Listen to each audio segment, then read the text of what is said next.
Today's chapter is going to be continuing the theme and kind of the main point of last week's sermon from chapter 24. And this same thing is going to carry us over into next week in chapter 26.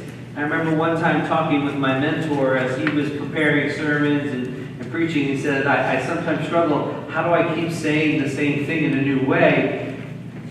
And then he said, well, and it's also hard because it's week after week a couple times.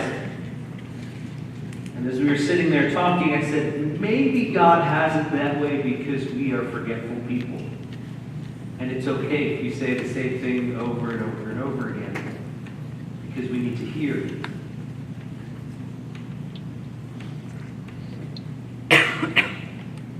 We need to hear it. Because we will face trials, we will face difficulties, we will face troubles in life where we are naturally inclined to seize a shortcut that will give us the kingdom now.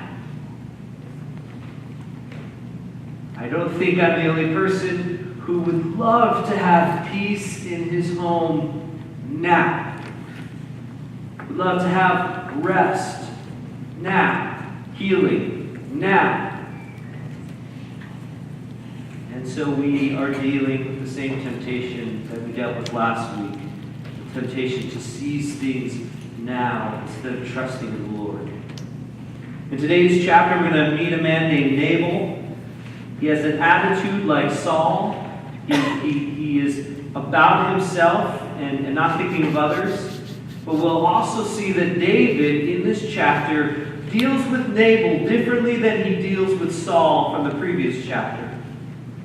In the previous chapter, if you remember, Saul is spared because David stays his hand and he comes out and declares to King Saul that I will trust in God as the supreme judge. He will respond and he will act and do with you in the ways that he will. And I will lean on him to do that. So today we're going to look at a lengthy chapter, chapter 25 of 1 Samuel. I'm going to read through and stop at a couple spots and kind of clarify a few things. And then we'll dive into things. Chapter 25. Now Samuel died, and all of Israel assembled and mourned for him, and they buried him in his house at Ramah. Then David rose. He went down to the wilderness of Paran, and there was a man from Nun whose business was in Carmel. The man was very rich, and he had 3,000 sheep and 1,000 goats. He was shearing his sheep in Carmel, and his name was Nabal. Stop there for a second. I'll point this out. Notice that they are describing all that he has before they get to his name. It should be hinting at something, because generally they give the name and then they describe some information about him. They're pointing out that Nabal's about what he has. He's about his sheep, he's about his goats, he's about his wealth. He's a man of power and influence in some ways because of how much he has. This man, and his name is Nabal. Continuing on. And the name of his wife was Abigail. The woman was discerning and beautiful, but the man was harsh and badly behaved. He was a Calebite. He was from Caleb, the faithful one, who was one of the spies who spied out the land and came in. And one of the few who said, "We have God with us. Let us go into the promised land." The rest of the Israelites said, "There's giants." And so they wandered for 40 years. So he comes from one who was faithfully trusting the Lord, but as you'll find out, he is not like his great-great-grandfather. David heard in the wilderness that Nabal was shearing sheep, so David sent 10 young men, and David said to the young men, "Go up to Carmel, go to Nabal, and greet him in my name, and thus you shall greet him." Here's what he wants them to say. "Peace be to you, shalom. Shalom be to you. And peace be to your house, and peace be to all that you have. I hear that you have shearers. Now your shepherds have been with us, and we did them no harm, and they missed nothing all the time that they were in Carmel. Ask your young men, and they will tell you. Therefore, let my young men find favor in your eyes, for we come on a feast day. Please give whatever you have at hand to your servants and your son David." When David's young men came, they said all of this to Nabal in the name of David, and they waited. Right? These men, the shepherds, these sheep, and all these things that he's celebrating, he's happy that he has. They've been out in the wilderness. They haven't lost any of them. Why? Because David and his men were watching out for his men and his animals. And so he goes, I want to note here, he doesn't ask for any sheep, anything in particular. He just says, whatever you have at hand, whatever extra you might have, we would like to take. And then his men wait. I love this. They're just sitting there. The word waiting shows that there's some length of time that this is happening. They're sitting and waiting. Verse 10. Finally, Nabal comes back. Nabal answers David's servants. "Who is David? Who is the son of Jesse? There are many servants these days who are breaking away from their masters. Shall I take, notice, my bread and my water and my meat that I have killed from my shears and give it to men who have come that I do not know where?" Notice that my. The only reason he has all of those my, a lot of it maybe is because David and his men were watching his stuff. I love what he says, I don't know where these people are from.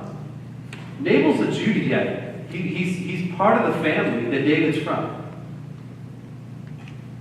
Going on. I don't know, Judah and their cousins, they're not good friends. David keeps having problems with them. Verse 12. "So David's young men turned away, and they came and they told him all of this. And David said to his men, 'Every man strap on a sword,' and every man of them strapped on a sword. David also strapped on a sword. And about 400 men went up after David, while 200 remained with the baggage." Basically, Nabal's response was signing a death warrant. He had offended David. And David's response, "Get your sword, let's go." Verse 14. "But one of the young men, one of Nabal's servants, told Abigail, Nabal's wife, 'Behold, David sent messengers out of the wilderness to greet our master, and he railed against them. Yet the men were very good to us, and we suffered no harm, and we did not miss anything when we were in the fields as long as we went with them.'" Here, one of the things I want to note here, if you're a shepherd and you're a servant and you're guarding the flock of your master, you don't eat sheep. So what they're saying is, we got food, we were provided for. By who? David and his men. He's saying they've been faithful to us, and this is how they were treated by our master. Verse 16. "They were a wall to us, both by night and by day, all the while we were with them, keeping the sheep. Now therefore, know this and consider what you should do. For harm is determined against our master and against all his house, and he is such a worthless man that no one can speak of him." That's how you want your employees to do, right? He is a worthless man. You can't even talk common sense to this man. And I want to note that shepherd is watching his own back a little bit, because if David comes in and does what he wants to do, this guy's dead as well.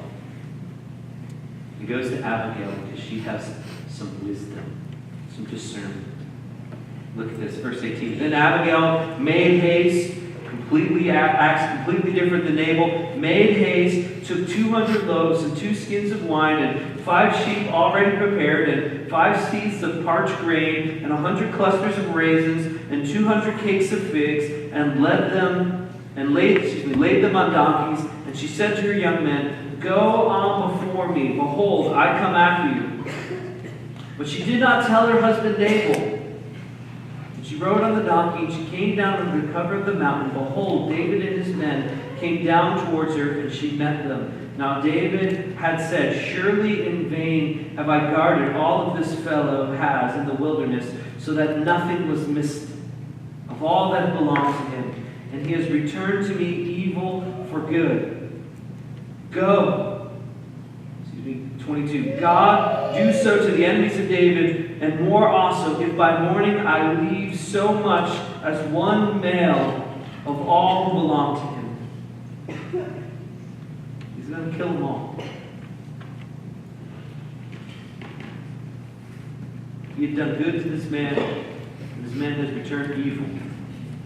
And so now David will return evil for evil.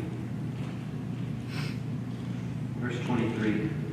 When Abigail saw David, she hurried and got down from the donkey and fell before David on her face and bowed to the ground. She fell at his feet and said, "Oh, on me alone, my Lord, be guilt.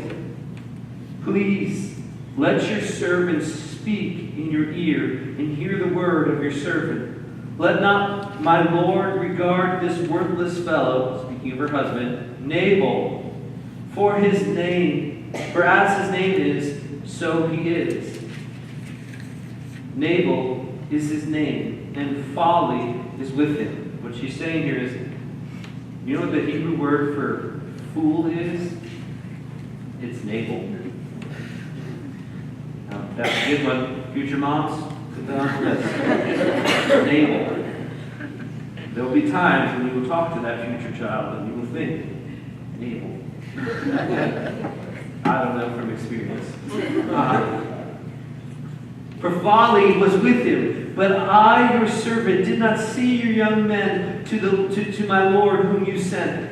Now then, my Lord, as the Lord, capital L, speaking of God, Yahweh, now as the Lord lives, and as your soul lives, because the Lord God has restrained you from blood guilt, and from saving your own hand. Saving by your own hand. Now let your enemies and those who seek to do evil to my Lord be as Nabal, let them be as fools.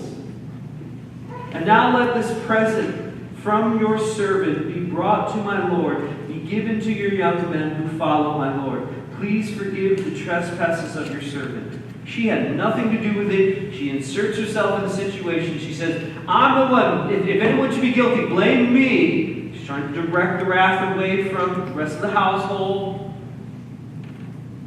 She says, but see here, he's a fool. Don't waste your time with him. He's a fool. She's kind of using a similar tactic that David used when he came out in the last chapter to Saul. He says, who am I? I'm a dog. I'm worse than that. I'm a flea. You're going to get this upset about a flea? That's what she's saying. He's a fool. He's an idiot. Why would you waste your time with him?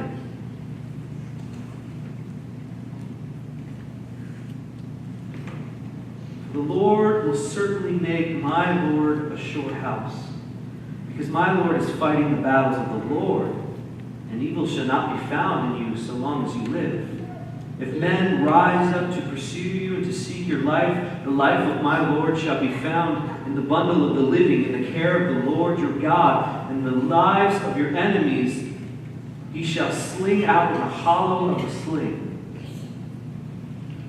And when the Lord has done to my Lord according to all that is good, and he has spoken concerning you and appointed you prince over Israel, my Lord shall have no cause of grief or pangs of conscience for having shed blood without cause, or for my Lord working salvation himself.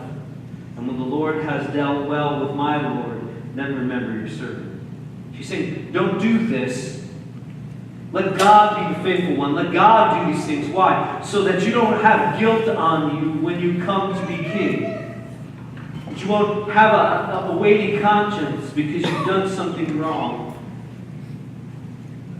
Here David responds, verse 32. And David said to Abigail, blessed be the Lord, the God of Israel, who sent you this day to meet me. Blessed be your discernment, and blessed be you who kept me this day from blood guilt and from working salvation with my own hand. Just note that that's a repeating phrase. Working salvation by his hand. Working salvation by his hand. It's 3 times. Verse 34.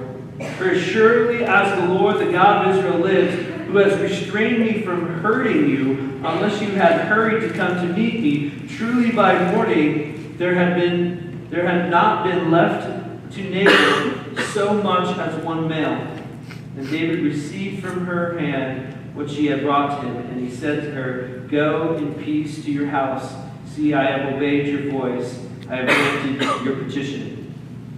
And Abigail came to Nabal, and behold, he was holding a feast in his house, like the feast of a king. And Nabal's heart was merry within him, for he was very drunk. So she told him nothing of all that had happened in the morning light. She just saved his life. She's like, go on being drunk, go on having your party, because you're not going to hear it anyway. In the morning, when the wine had gone from Nabal, his wife told him these things, and his heart died within him, and he became as a stone. He had a stroke. That's what seems to be described here. About 10 days later, the Lord struck Nabal, and he died. When David heard that Nabal was dead, he said, "Blessed be the Lord, who has avenged the insult I received at the hand of Nabal, and has kept back his servant from wrongdoing. The Lord has returned the evil of Nabal on his own head."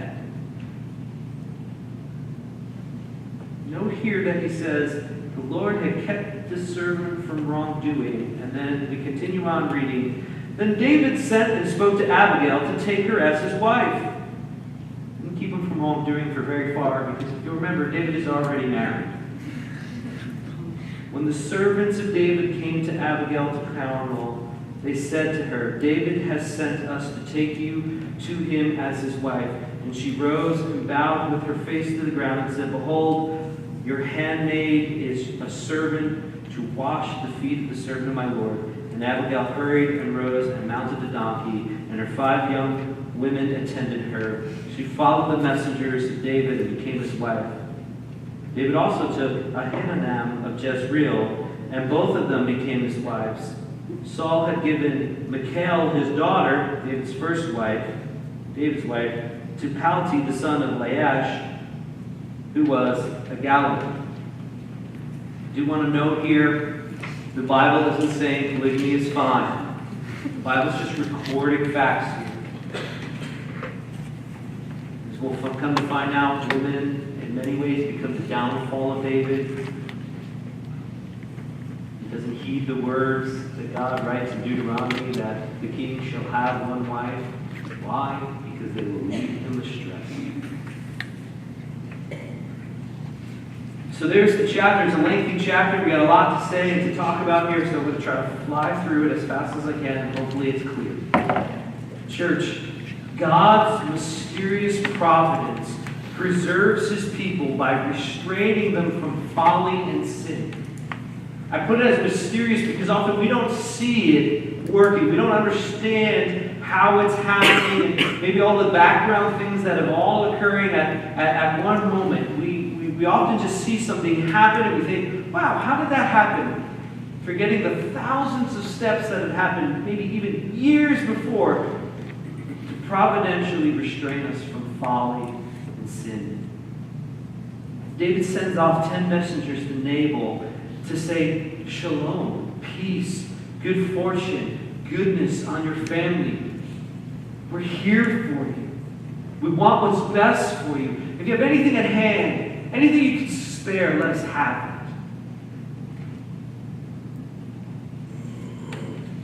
He's not asking for payment. He's not extorting them. He's not saying, we did this, so you should give us. He's just pointing out, hey, we were helpful. We noticed your guys happened to be where we were, so we just took them under our wing. We watched over them. We're protecting them. They also came when there's a celebration. At that time, celebration was common for a time when a wealthy person would be generous to those who were in need. We still kind of do this. Do you know when organizations get a huge uptick in their giving? Christmas. Why? Well, we're jolly. We're happy. Buy an extra turkey or ham. It's been that way for years. But look at Nabal's reply. Nabal, with arrogance, asks, who's David? Who's this son of Jesse? Everybody knows who David is. David's the superstar. He's the one who slayed the giant. He was the defender of the people. Even when the king cast him out from his position as being a commander, who goes and saves some other Israelites when the Philistines show up? David. Everybody knows who David is. And so when this comes back to David, it's like a slap in the face, and David sees red and he says, "Get your swords." 3 times. David says, "Get your swords," and men get their swords. David gets his sword. "Mount up, we're riding out." Notice his response is very Saul-esque. That's how Saul responds when something doesn't happen. "Get your swords. Call the men. We're going to go find David." And now here David, pride, hurt, does the same thing. And what's getting set up to happen is another knot. Except this time David's going to be the slaughter of the innocent. To respond this way, to continue to finish the task that David has set in motion when he says, "Get your swords, let's go, we're going to find Nabal in his house," would have destroyed the house of David before it was even fully established. He would have forfeited the kingdom before he actually got to partake in all of the blessings of the kingdom. Why? Because some fool said, "Who are you?" I realize most of us have never been in that situation where you say, "Get your swords." But there have been times in your life where a fool has said to you something that has hurt your feelings, has struck your pride. And so instead of reaching for a sword, you've reached for some other weapon, some other tool. Maybe it's power, maybe it was influence, maybe it was force. To do what? To put them in their place and say, "You ask who I am? Boom! Now you know who I am." What do you got to say to that?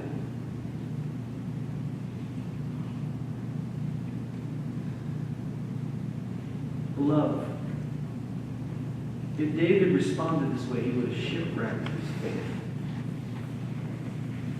He would have been left with nothing.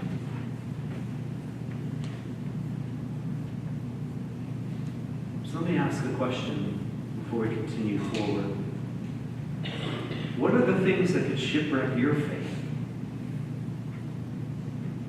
What are the temptations or the responses that you could do that could actually destroy your faith?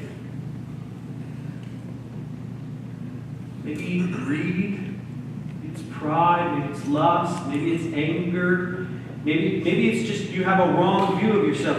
You find self-value based off of the way the world defines image, defines value, and so you feel worthless.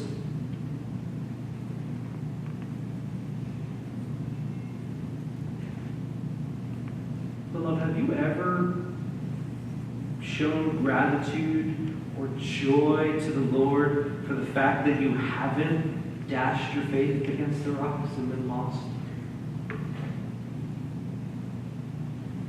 There are countless temptations. There are countless decisions. I mean, momentary, fleeting decisions that we face daily, multiple times in our life. Millions of decisions we make every day that if it was just changed by just a single degree, we would have just run short. Have you ever stopped to ponder, how is it that I'm still a Christian? How is it that I haven't just thrown it all away? Have you ever stopped to ponder that?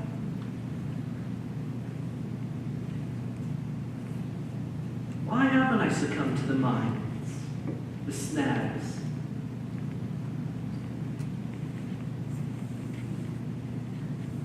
Christian, God preserves us. That's why. God preserves and He protects His people. And He providentially restrains us. He uses often providence to protect us. Why? Because He loves us. Because He's going to preserve us. He is working salvation out in us. And it's because of this that we don't shipwreck our faith. We often praise God when He prompts us to do something, yet we forget to praise Him when He prompts us not to do something. I think we all can think of a few sinful desires that if we had made a different decision, we would have been lost. Have you ever sat Again, these are like my middle of the night ponderings as I'm laying in bed. Why didn't I choose left? Why did I choose right? Why did I choose to take that job and not this one? Why did I choose to eat that instead of this?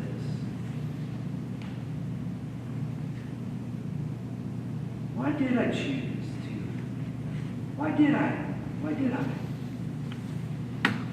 You go back and back and back and back and back, and sometimes you still won't have an answer. And often the reason is you like that better. Well, take note of the temptation that David is faced with in chapter 25. Because it's the same one he's faced with in chapter 24.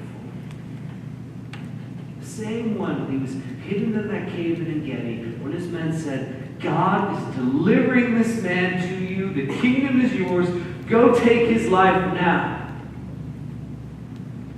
It's that whisper. Take the shortcut. Seize it. It's yours. It's right there. Take it. Use the means you have to obtain it now. Fight, kill, murder, grab, get it now.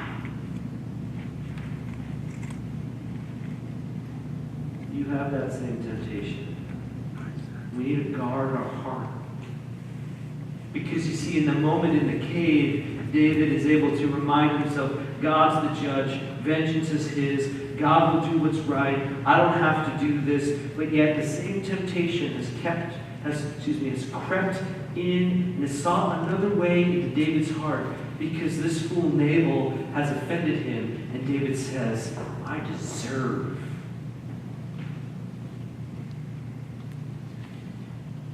Again, I'm pretty sure all of us have experienced this in our own life. In one moment you see that that's wrong, and so you choose not to do that. But in another moment, often a very similar moment, you succumb to the temptation.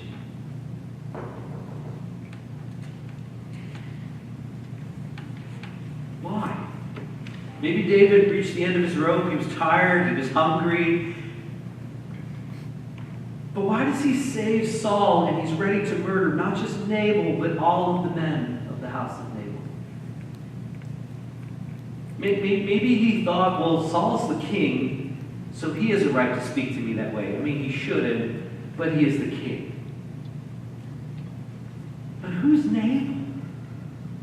You realize if Nabal wasn't an idiot, we would not even know who he was.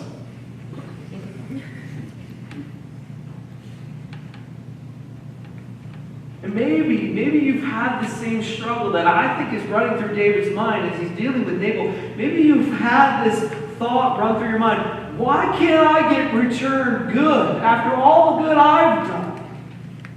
God, cut me a break here. After all that I've been doing, I've been faithful, I've been obedient, I've been wronged. Can't you help a brother out? You cheated me. It's a lie. That if I would be faithful to you, you would give me these things. I've been faithful. He's been years in the wilderness. And he still isn't king. And he still doesn't have the kingdom. Saul still wants to kill him, even though he said he doesn't want to. You'll find out next week he's back trying to kill him again. I want it. I'm sick of waiting. I want it now. I've been good. Give it to me now. It's not just 5-year-olds that think that way. It's 55-year-olds. It's 105-year-olds. David needs to be restrained before he starts acting like a Nabal, a fool. Before he loses everything. How is God going to preserve David? How is he going to protect him from the folly and the sin that is boiling over out of his heart, and he's about to go slaughter a bunch of people? Good thing there happened to be a servant there. Good thing there happened to be a servant that doesn't like his master. Good thing this servant also somehow seems to know that David's on the way to slaughter him. Good thing this servant also seems to have the ear of Abigail. And how did that happen? David's so lucky.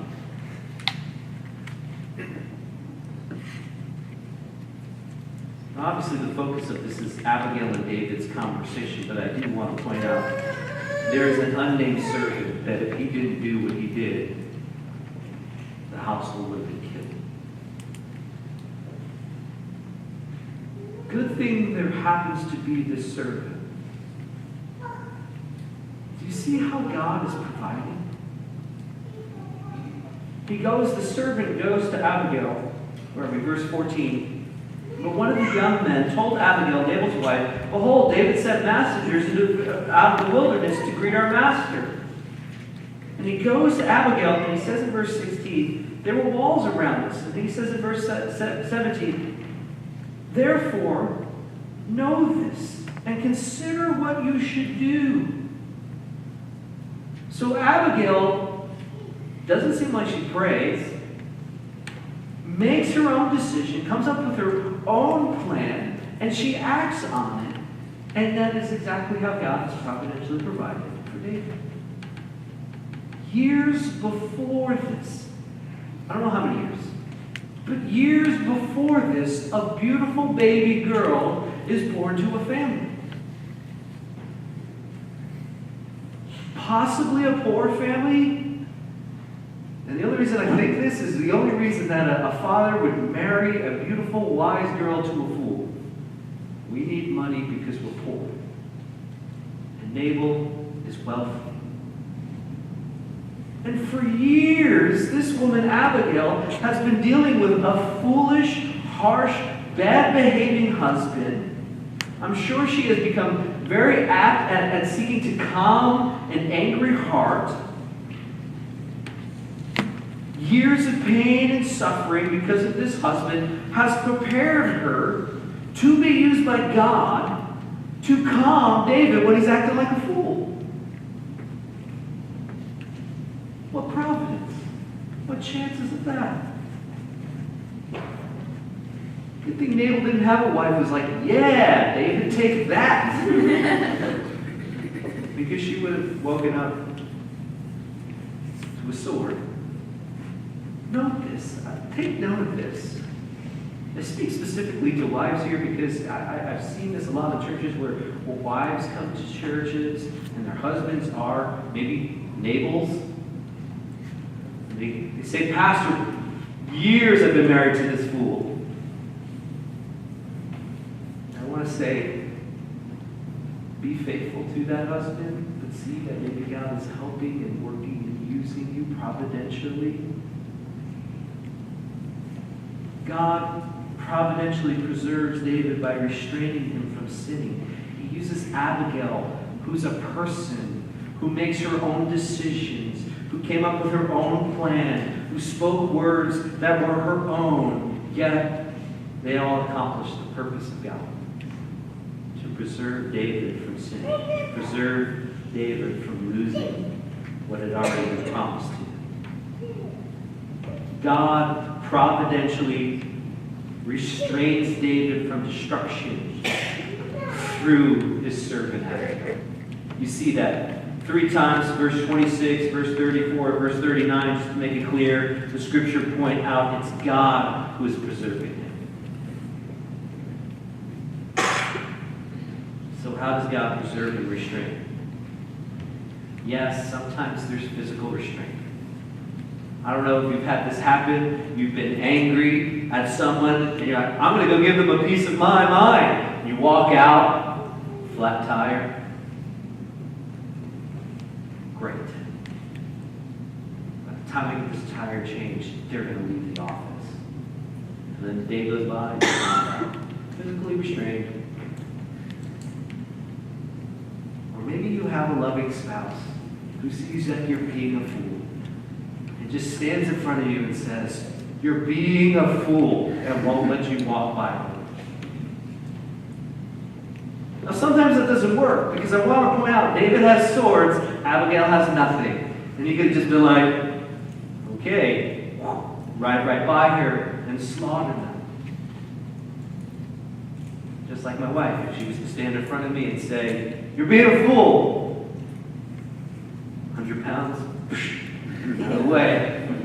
maybe I'll be a fool and enjoy it for that moment, to be regretting it for much longer time afterwards. But the focus here is not that she comes with so much food that he's like, wow, this is the best takeout ever. I'm going to sit down and enjoy this instead of go in anger and slaughter people. The thing that preserves him was that she says something to him that changes his heart. Church, the promises of God and the promises of the kingdom preserve and restrain his people. Abigail tells Dave that God has restrained you from blood guilt, that he has taken care of things in his own ability by his own means. You don't have to use your hand to save yourself. God will do that.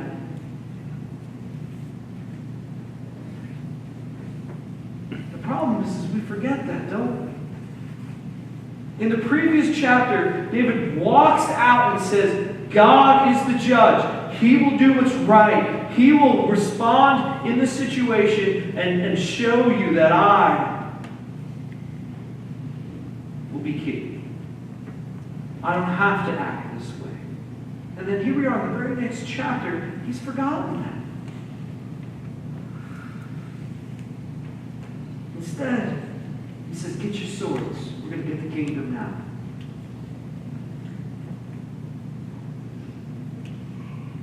We are worn down by the whisper in our head, you deserve it. We're worn down by the whisper in our head, who are they to treat you this way? We are worn down by the whisper in our head, you can have it now.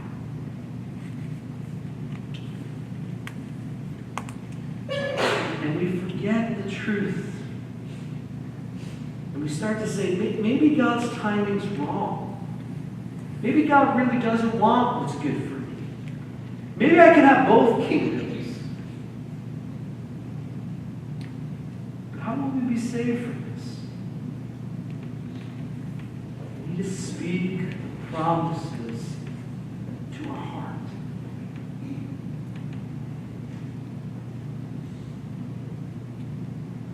We need an Abigail. We need an Abigail who will come out and say, the Lord will take care of my Lord. The Lord will give you the kingdom he has already promised to give you. And sometimes we need to be the Abigail because we don't always have a person who providentially can rise up and speak truth to me at that moment when I am angry and want to go kill somebody. Not physically, but with my words. Sometimes we need to stop and we need to speak truth to ourselves and say, this isn't going to get us the kingdom. We already have the kingdom.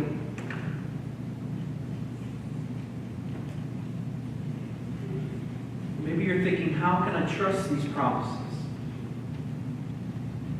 I keep telling myself the promises. I keep saying God's good. I keep reminding myself that he is more than sufficient and that my hope is found in there.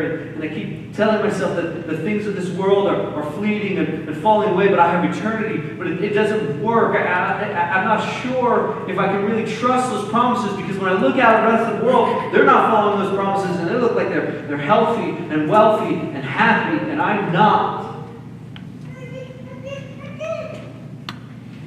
In those times, what we need to do is we need to look to Jesus, who is God's great promise. I think it's 1 Peter, I could be wrong, I apologize if I'm sending you the wrong book, but I think it's 1 Peter where we read that Jesus Christ is the yes and amen to all of God's promises. Jesus is the yes and amen to all of God's promises. And if you don't believe it, all you need to do is look to the tomb and you will find that there is nobody there. The God that raised him from the grave has the power and the ability to fulfill the promises that he told you that he would give to you, church. But we're fools and we forget. God is working through his word to persuade you of his truth. Do you read these things?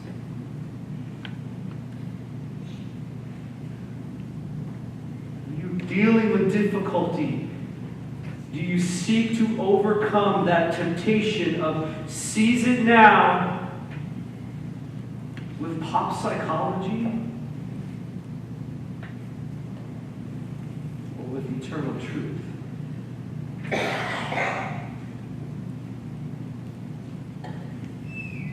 This morning as I got in here, I thought of a bunch of verses and I didn't have a chance to write them down, so I'm going to have to look up here to see even my own thought. Can you put those verses from Romans up there? Romans chapter 8 is an amazing book of the Bible.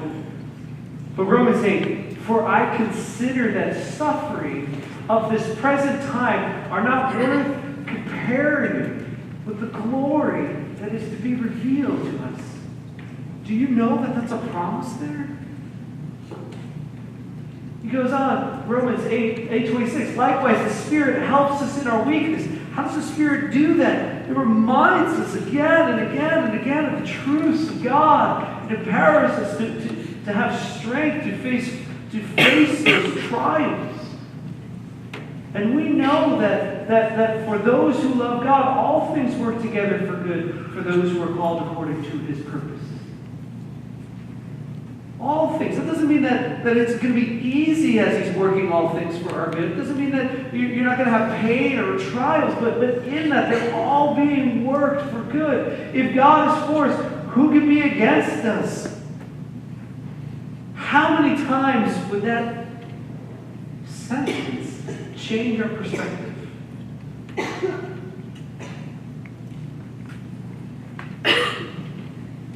Beloved, we are created to desire things.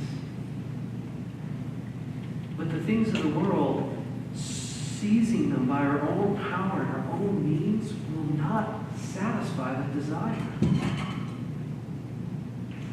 It's God Himself who is our satisfaction and joy. It's God Himself who can bring us back from this grab it by my own power.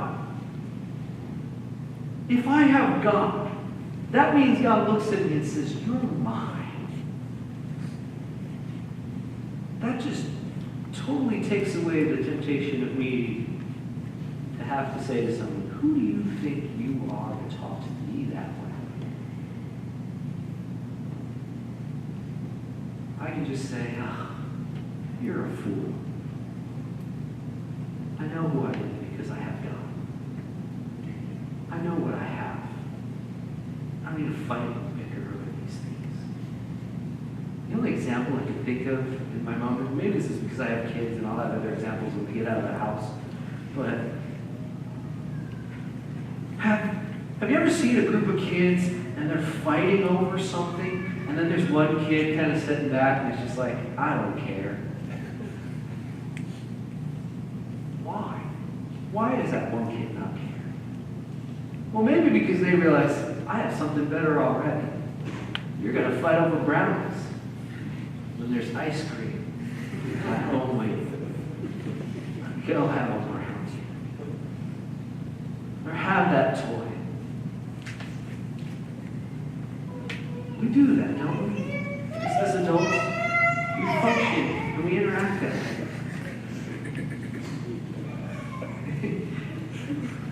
These are great examples, aren't they?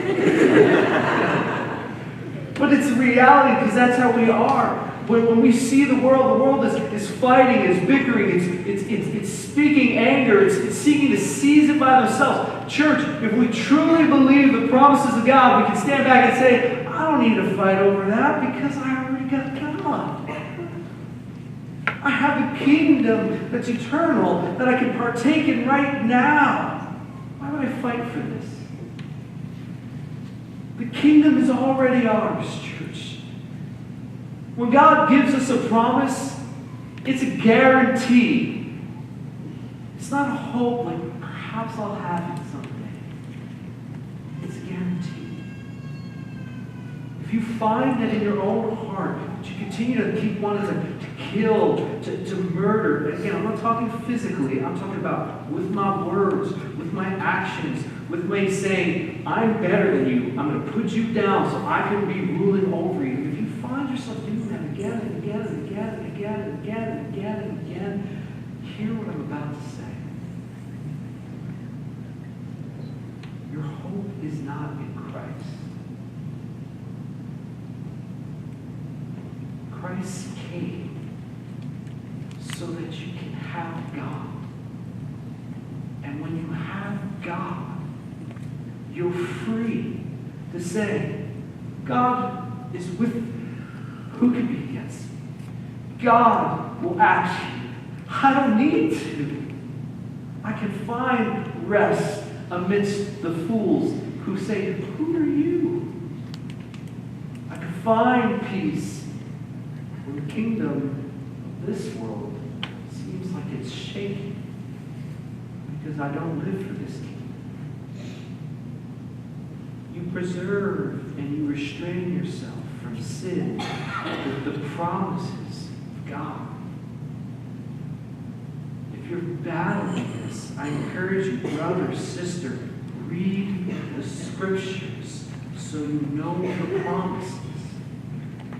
You'll find hope. You'll find peace. You'll find rest. You'll find restraint.